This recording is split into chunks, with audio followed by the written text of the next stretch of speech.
Dobrý den, dámy a pánové, vítám vás na tiskové konferenci prezidenta České republiky pana Miloše Zemana a prezidenta Rakouské republiky pana Heinze Fischera.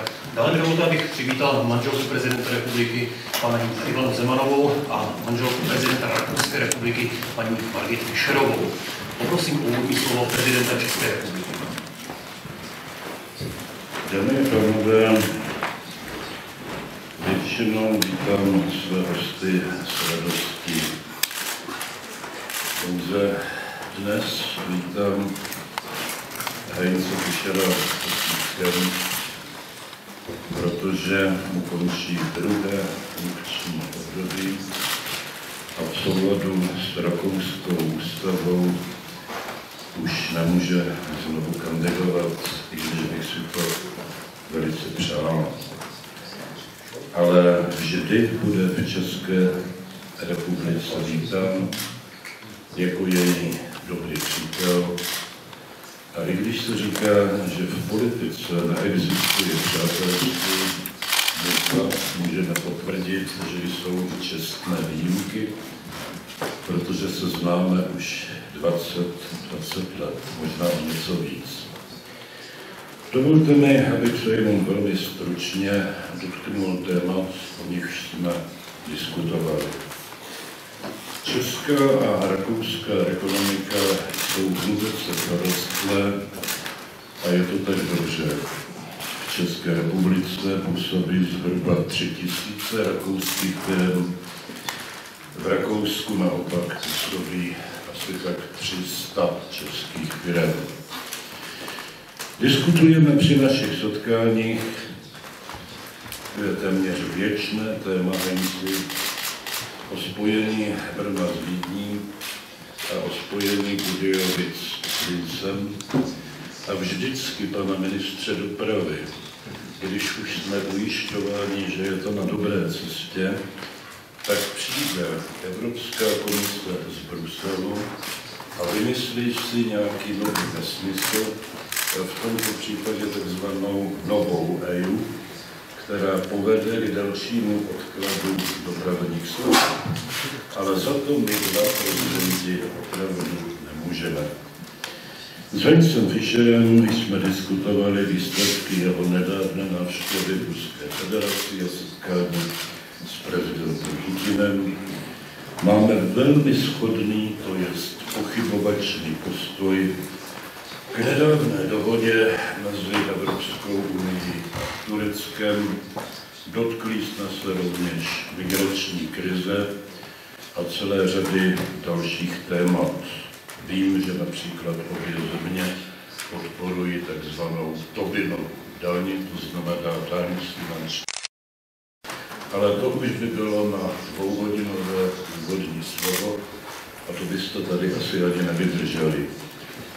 Dovolte mi tedy, abych konstatoval, že poprvé se v Lámském zámku na počest vzácného hosta konala vojenská přehlídka. Poprvé zde zazněl Radeckého marš A mimochodem Radecký byl český bojovník. A myslím si, že i těch 21 dělových salv, které byly vypáleny na počest prezidenta Fischera, svědčí o nikoli dobrých, ale skvělých vztazích mezi námi. Děkuji prezidentu České republiky a poprosím o prohlášení prezidenta Rakouské republiky. Lieber Miloš, meine sehr geehrten Damen und Herren, natürlich freut man sich, wenn man so liebenswürdig und herzlich begrüßt wird, wie das unser Präsident Zeman soeben getan hat. Es ist wahr, dass wir uns schon sehr lange kennen und Vertrauen zueinander haben und ein großes gemeinsames Interesse haben, nämlich, dass sich unsere beiden Länder gut entwickeln und dass wir Hindernisse überwinden und dass wir die Chancen nutzen, die wir haben.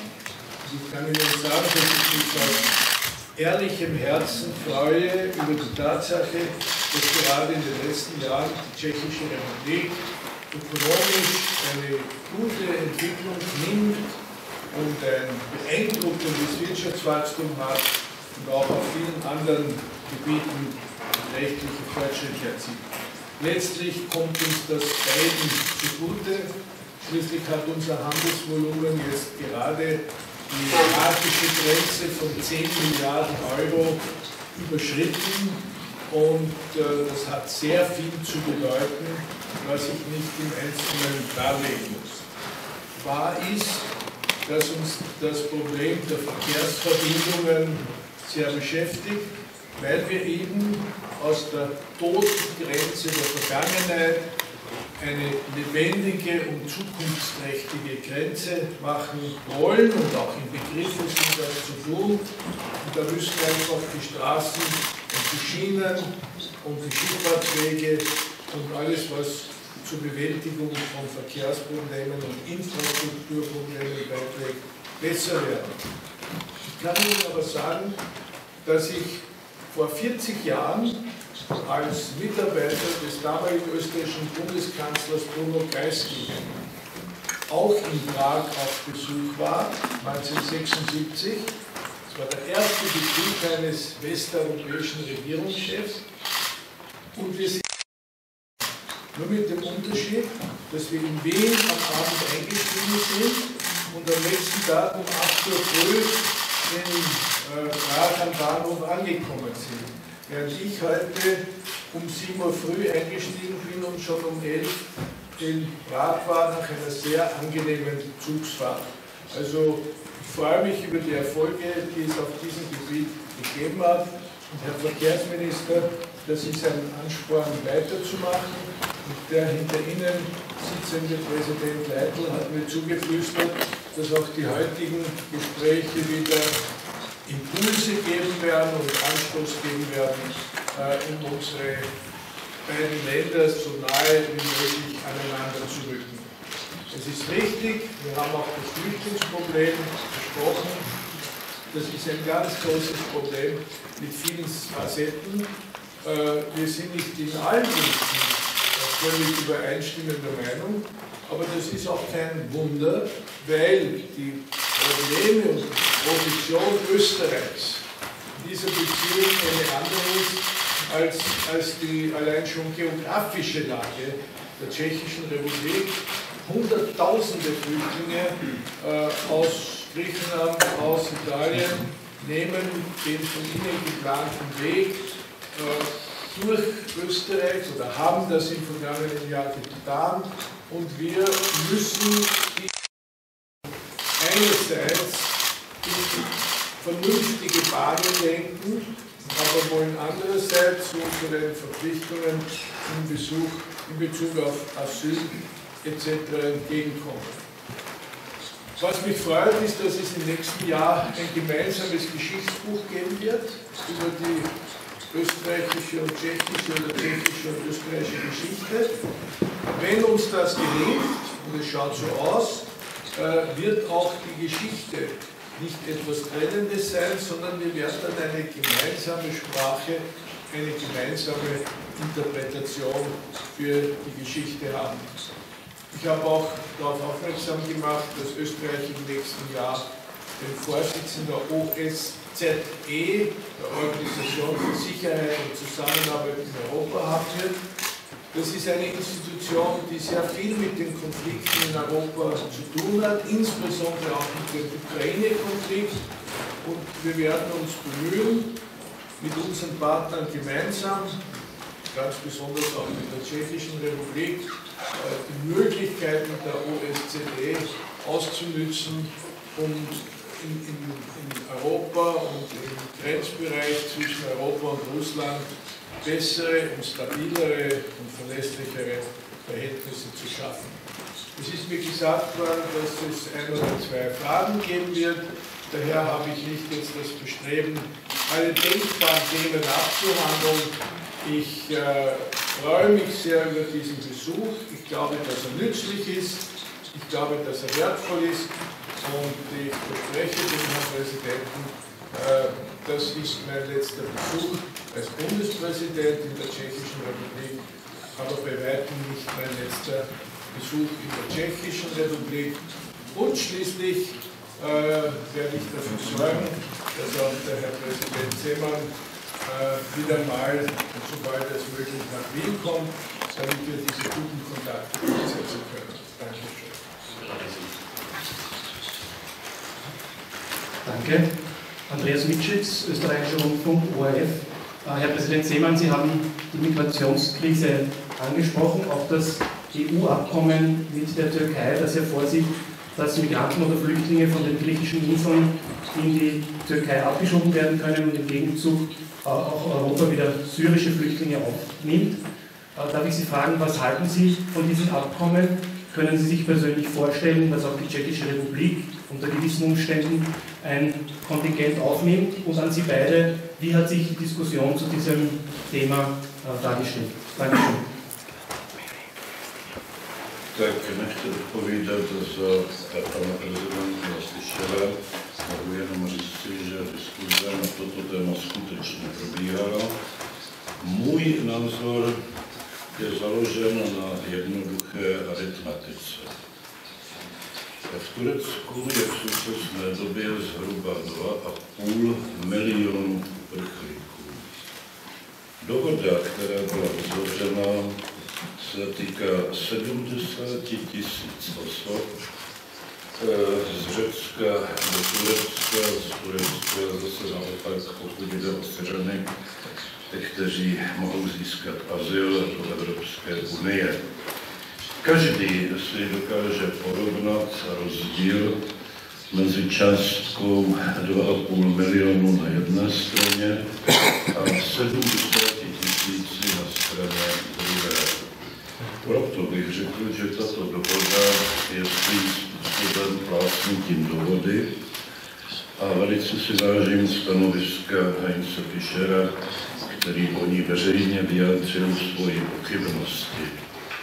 Já bych jen zdvořilosti, která je nepripustně vlastní, že ze strany Turecka považuji tuto dohodu za projev vyděračství. Jak víte, Turecko původně mělo dostat 3 miliardy euro, nyní dostane 6 miliard euro a v kulvárech se mluví dokonce o tom, že žádá 20 miliard euro. A protože mám rád historii, vzpomněl jsem si na říši římskou, která také platila tribut nebo poplatek svým okolním národům.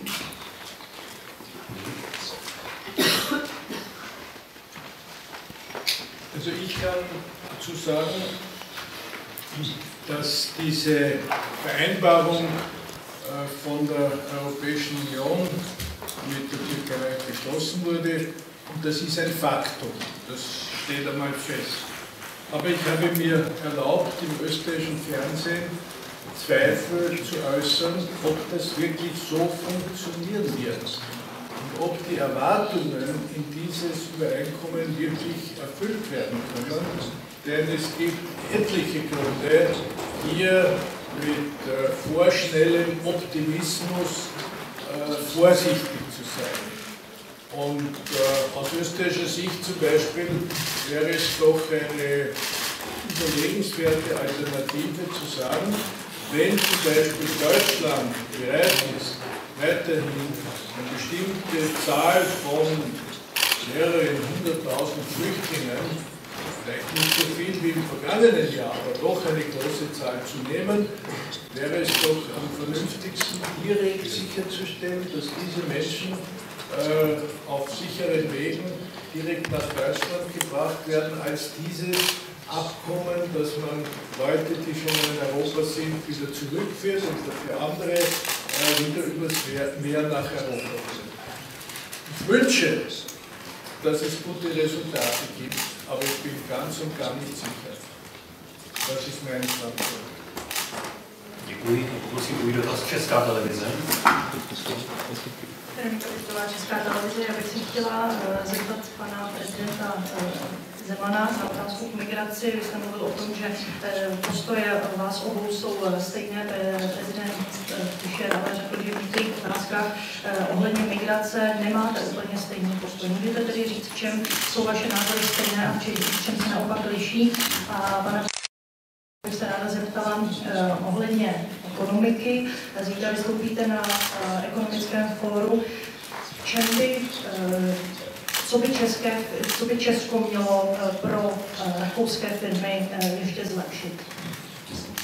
Já jsem řekl, že naše postoje jsou stejné, co se týká pochybností o smlouvě mezi Evropskou unii a Tureckem. Pokud jde o migraci, máme poněkud odlišné názory.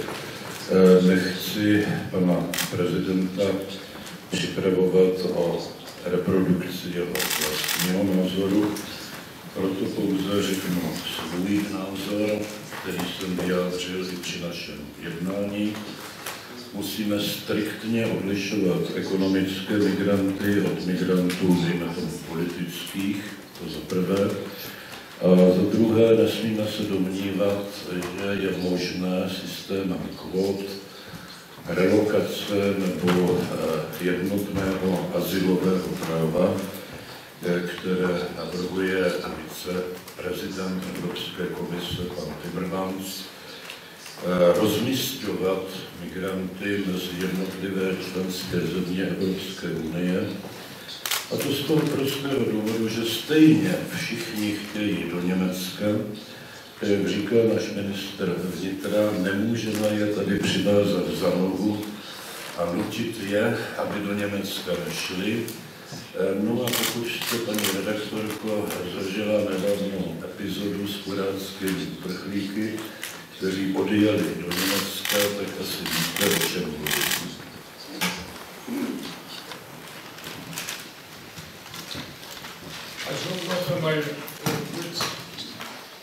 Um noch einmal kurz auf das Flüchtlingsproblem zu sprechen zu kommen. Ich teile schon auch die Meinung, dass das Asylrecht, das klassische Asylrecht, nicht als Begründung haben kann, dass man wirtschaftlich bessere Verhältnisse anstrebt. Also das, was man einen Wirtschaftsflüchtling nennt. Aber ich glaube, dass die Situation in Syrien, im Jemen, in Libyen und in anderen Teilen der Welt so gestaltet ist, dass es auch bei einer strengen Definition des Begriffs Asylant, nämlich jemand, der in seiner körperlichen Sicherheit, Leben, punkto Religion, punkto Gefahr der politischen Verfolgung etc. bedroht ist, dass es auch echte Asylanten zu Hunderttausenden gibt und dass wir uns irgendwie um diese Menschen kümmern müssen. Das ist der erste Punkt. Der zweite Punkt ist aber, dass kein europäisches Land, kein einziges, auch nicht Deutschland, das Problem allein lösen kann. Und das ist der Grund, warum es in Österreich diesen Ruf nach, Anführungszeichen, Verteilungsgerechtigkeit gibt. Dass wir sagen, wenn man ein großes Problem in Europa zu lösen hat, dann sollen alle europäischen Staaten einigermaßen gerecht an der Lösung dieses Problems mitarbeiten. Darüber gibt es jetzt die Differenz, ob man diesen Gerechtigkeitsgrundsatz durch ein Quotensystem erreichen kann oder ob es andere und bessere Möglichkeiten gibt, hier gerecht zu sein. Und das Dritte ist, natürlich, Deutschland ist ein Land, das einen besonders hohen Lebensstandard hat. Und daher werden sehr viele Flüchtlinge als erstes sagen, wir wollen nach Deutschland. Aber wenn klargestellt wird, dass Deutschland auch nicht alle nehmen kann und dass es vor allem nicht den Grundsatz geben kann, jeder Flüchtling sucht sich selber aus, in welchem Land und womöglich in welcher Stadt er landen wird, dann wird sich das vielleicht besser aufteilen und besser streuen. Also das sind Überlegungen, die bei uns in Wien angestellt werden, insbesondere im Lichte der Tatsache, dass im vergangenen Jahr 800.000 Flüchtlinge durch das europäische Territorium durchgezogen sind, um dann nach Deutschland oder nach Schweden zu gehen und auch, glaube ich, 85.000 Flüchtlinge in Österreich Asylanträge gestellt haben. Was das Wirtschaftsforum betrifft, ich schätze, ich habe in meiner Zeit als Bundespräsident wahrscheinlich an 50 oder 60 Wirtschaftsforen teilgenommen, vielleicht sogar an mehr, wenn ich auch die nach Österreich reinkommenden Besucher mitzähle. Und ich habe praktisch ausnahmslos gute Erfahrungen gemacht. Weil Menschen, die in der Wirtschaft tätig sind, aus dem Land A und aus dem Land B, also aus der Tschechischen Republik und aus Österreich in unserem Fall, miteinander in Kontakt kommen, face to face, sich absprechen, besprechen können und weil auch Persönlichkeiten aus der Politik, einschließlich Präsidenten, in manchen, nicht in allen Fällen, dabei sind, die über ihr Land berichten, die auf Stärken des eigenen Landes verweisen und die vielleicht auch dem Nachbarland signalisieren, wie wichtig es ist, in Infrastruktur zu informieren, die Verkehrsverbindungen zu verbessern, die Universitäten besser zu dotieren, gemeinsame Forschungsprojekte durchzuführen, den Tourismus anzukurbeln und voneinander zu lernen. Und das hat sich bewährt. Der Kronzeuge ist Präsident Leitner von der Bundeswirtschaftskammer und an dieser Praxis werden wir sicher auch in Zukunft festhalten. Když dovolíte, rád bych doplnil svého přítele Heinze Fischera. Chtěl bych veřejně vyjádřit předsedovi hospodářské komory panu Leitlovi díky za jeho podporu kanálu Dunaj-Odra. To nesmí být zapomenuto.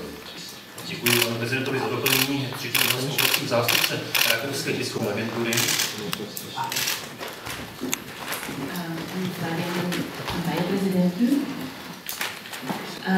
Herr Präsident Seemann, Sie haben vor circa einem Monat gesagt, die Grenzen zu Österreich könnten wieder geschlossen werden im Zusammenhang mit der Flüchtlingskrise.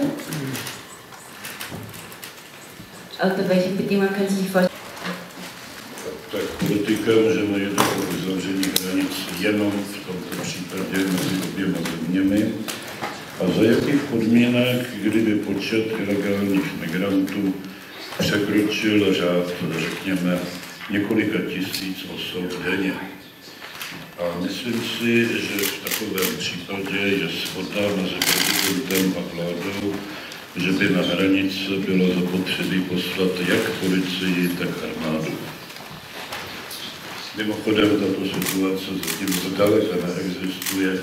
Počet zadržených osob na našem území je mezi 10 a 30 týdně, abychom tu situaci zvládli. Wenn Sie mich ansprechen, so habe ich gelernt, dass unter dem Begriff Grenzen schließen sehr Unterschiedliches verstanden wird. Ich bin natürlich als Europäer gegen das Schließen europäischer Binnengrenzen. Mein langjähriger Freund, der italienische Staatspräsident Napolitano, war ganz besorgt, wie die ersten Meldungen gekommen sind, Österreich könnte die Brennergrenze schließen. Ich verstehe das nicht so, dass wir am Brenner eine Mauer machen oder einen Stachel hermetisch abgeschlossen, dass niemand mehr durchkommt, sondern für mich heißt das, ein Grenzmanagement zu machen, das einerseits den freien Personen- und Warenverkehr in Europa so wenig wie möglich behindert, aber andererseits mehr Kontrolle schafft und mehr Kontrollmöglichkeiten schafft, wer denn da herein will. Und ein solches Grenzmanagement besteht zum Beispiel darin, dass man technische und sonstige Vorkehrungen trifft, jede verdächtige Person zur Seite zu bitten und Ausweise zu kontrollieren und sonstige Kontrollmaßnahmen zu setzen, aber nicht, dass jetzt auf einmal zwischen Italien und Österreich der Brenner nicht mehr als Verkehrsweg benutzt werden kann. Und das sind eben zwei sehr verschiedene Dinge. Und was noch dazu kommt, ist, dass wenn Österreich Richtwerte gesetzt hat für die Zahl derer, die kommen dürfen, um Asyl zu beantragen, und ich verwende nach wie vor, bestätigt durch Verfassungsjuristen, das Wort Richtwerte, dann heißt das ja auch nicht, dass wir strenge Kontrollen von Jänner bis April machen und dann irgendwann feststellen, jetzt ist es 34.999, einer darf noch herein, der 35.000. Und dann ist für den Rest des Jahres der Laden dicht, sondern das heißt, dass man eine Politik macht und Vorsorgemaßnahmen trifft und eine Reihe von Begleitmaßnahmen trifft, die das Ziel haben, sicherzustellen, dass die Zahl der Asylanträge möglichst nicht oder kaum über diesem Richtwert liegen, der aber nicht ein Schwert ist, das dann einen scharfen Schnitt setzt, sondern eben sicherstellt, dass es nicht jene 80.000 Asylanträge werden, die es im vergangenen Jahr waren, und das waren eindeutig zu viele. Děkuji, prosím, poslední dotaz televize Nova. Dobrý den, František televize Nova. Já jsem se chtěl za pana prezidenta Fischera, zda by z vlastní zkušenosti doporučil českému prezidentovi, aby kandidoval ve druhém volebním období. A pak případně zase se můžeme dostat také otázce jaderné elektrárny Dukovany a hlavně i dostavby 5. bloku. Děkuji.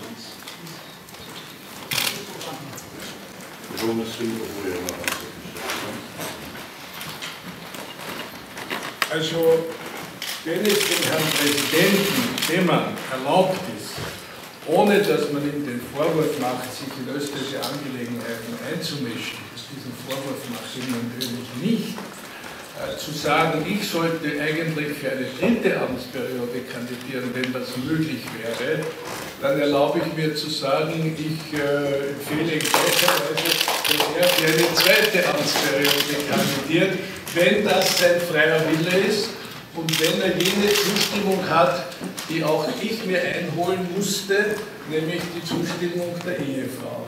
Das ist eine ganz wichtige Voraussetzung. Über Dukovany im Detail haben wir nicht gesprochen, wir haben über Energiepolitik im Allgemeinen gesprochen. Ich bin vom österreichischen Botschafter sehr genau informiert worden über die Vorgangsweisen. Ich zögere nicht zu sagen, dass unserer Meinung nach der Informationsaustausch und das gegenseitige Zuhören im Bereich der Energiepolitik im Allgemeinen und auch in Bezug auf Kernkraftwerke viel besser geworden ist. Österreich ist nach wie vor kein Freund von Atomkraftwerken, das wissen alle. Österreich weiß, dass jedes Land berechtigt ist, über seine Energiepolitik selbst zu entscheiden. Und Österreich hat guten Grund, dass das gegenseitige Informieren und das gegenseitige Rücksichtnehmen deutlich zugenommen hat, und dafür bedanke ich mich und das begrüße ich, obwohl das noch kein Liebesbekenntnis für Kernkraftwerke ist. Děkuji prezidentu Rakouské republiky, děkuji prezidentu České republiky, děkuji vám, dámy a pánové, za účast na této tiskové konferenci. Nashledanou a hezký den.